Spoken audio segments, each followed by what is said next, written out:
very happy that we've had the Regional Sports Confederations, which we hold every 4 years, and this time around we are here in Botswana. In 2014, we were in Bulawayo in Zimbabwe. 3 days of very interesting, intense discussions.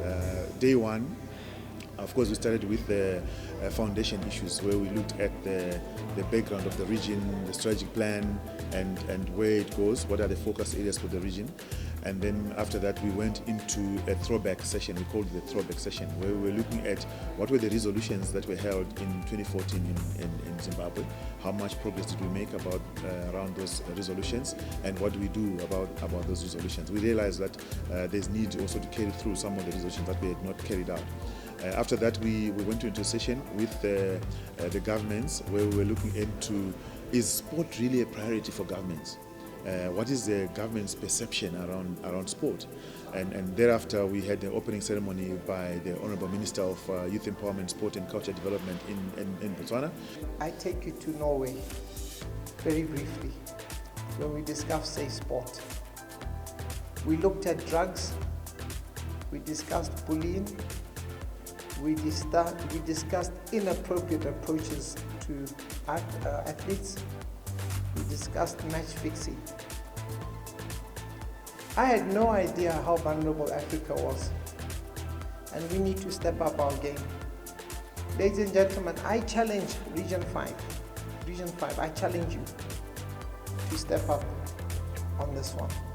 And then we proceeded into a session where we're now looking into the Podium Performance Program as one of our programs. It's a high performance program.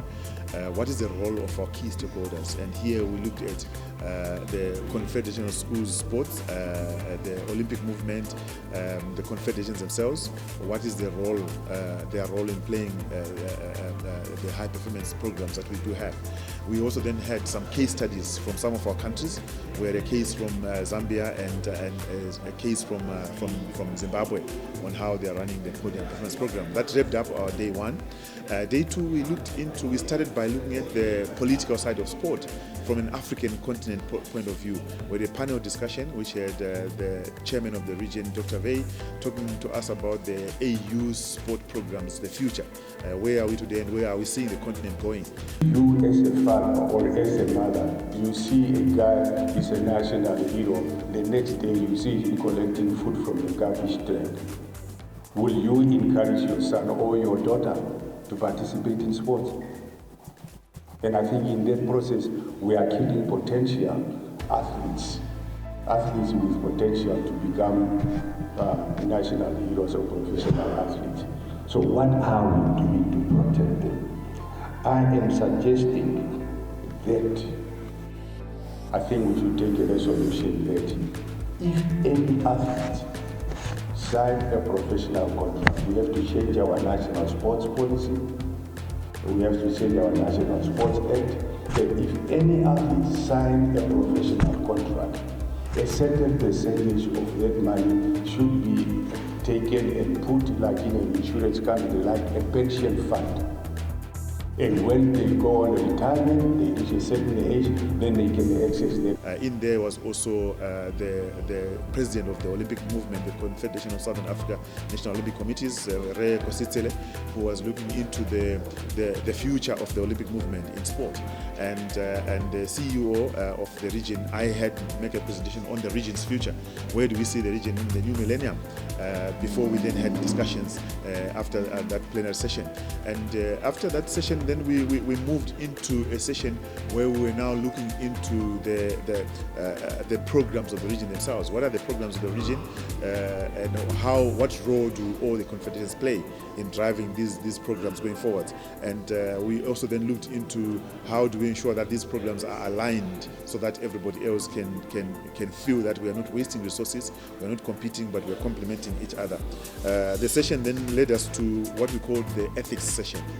Ethics session was very critical and very heart-rending. It really was touching emotionally, because we had a guest speaker who gave us a life experience himself of how he had experienced unethical conduct, and he went into challenges and problems around that. But we also, basically the message was to say our sport must be based on ethics. as part of our value system, and how do we ensure that as a region all our players do provide sport with a face, sport that is ethical and sport that can be able to provide the hope for our young people going forward. Our next session was a benchmarking session, where we then brought in various confederations, with COSAFA talking to us at the Football Federation about safety in sport. We did have judo talking to us about the Judo for Life, and we had tennis talking to us about the high performance program that they have. Day 3 basically is a day where we started the day looking into a whole aspect of our games as one of our biggest programs. It's a benchmark for us. We were looking into 3 aspects. Number 1, what is Lesotho 2020 doing in preparing the games? Number 2, what were the views of the people in our previous games in Lesotho? And number 3, how do we take these games to a higher level? This is what we then did, and we asked the groups to break that down and say, how do they see, what role do they see themselves playing in taking the games higher than that? The next session on the last day was a commercialization session, where we have business and commerce saying to us, how do we package this product to make it more commercially viable? That's when then after that we get into a safe sport session, where we are looking into how do we ensure that sport becomes safe for all people to play. And in here we have a number of other issues, including governance issues. How do we ensure that as part of our governance we present a safe environment for sport? So we'll be talking as well about fundamentals of good governance, and at the end of the day create a toolkit or a lens that we'll use as a checklist for our governance before we then wrap it up with our ICT. So that makes up the Confederations Forum, and that's basically why we've been here for the last 3 days. The region is alive. The region has got programs. The region has got aspirations. The region has got a history. The region has got the people and the resources. They appeal to the ministers, to the corporate sector, to the confederations and all the stakeholders, the Olympic movement and everybody, is that let's make Africa the Africa that we want. Let's make this region the region that we want. This is for us, by us, and for our young people.